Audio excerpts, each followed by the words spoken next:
For me, Assassin's Creed is essentially a long, epic story of a guy in the prison going in a machine called the Animus, and he's going to relive the life of his ancestors. In Assassin's Creed 2, we follow Desmond, who's going to live the life of Ezio Auditore da Firenze.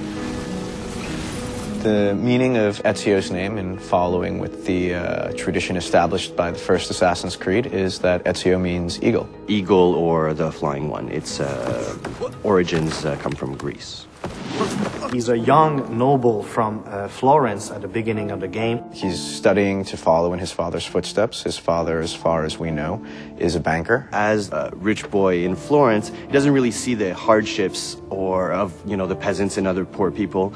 And it doesn't really affect him either. He's more of a carefree guy. He does what he has to do. He's got lots of money. He's got lots of friends. And in regards to the women, he's very charming. He always says the right thing to surprise them, to stand out of the crowd. And that's why they have a really hard time resisting to his charms. Ezio is a typical Italian nobleman in many ways. He's a fiery, violent, proud personality. He's terribly proud of his family. He deals with noble people and with peasants in a very polite and courteous way, even if he's about to stick a hidden blade in your skull, right? He has a very strange talent that his father is aware of, which is the eagle vision from the first game. Nobody really knows how come he has that, but we sort of find out in the game.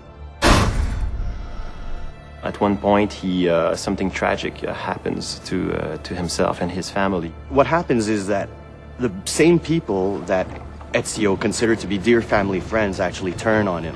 People that are very close to him are taken from him, and becoming an assassin and acquiring those skills will give him the abilities necessary to exact revenge.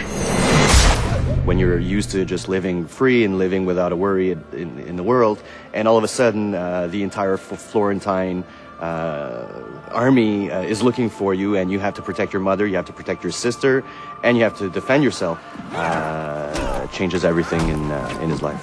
So going from this life of la dolce vita, in Italy, it will have to become this guy who needs to kill in order to survive.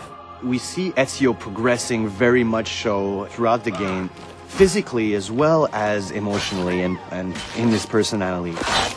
As a player, you will go just like the main character, in the same, you will be at first just like you and I, and then will become this badass main character. Before he just wants vengeance, but later on he wants justice.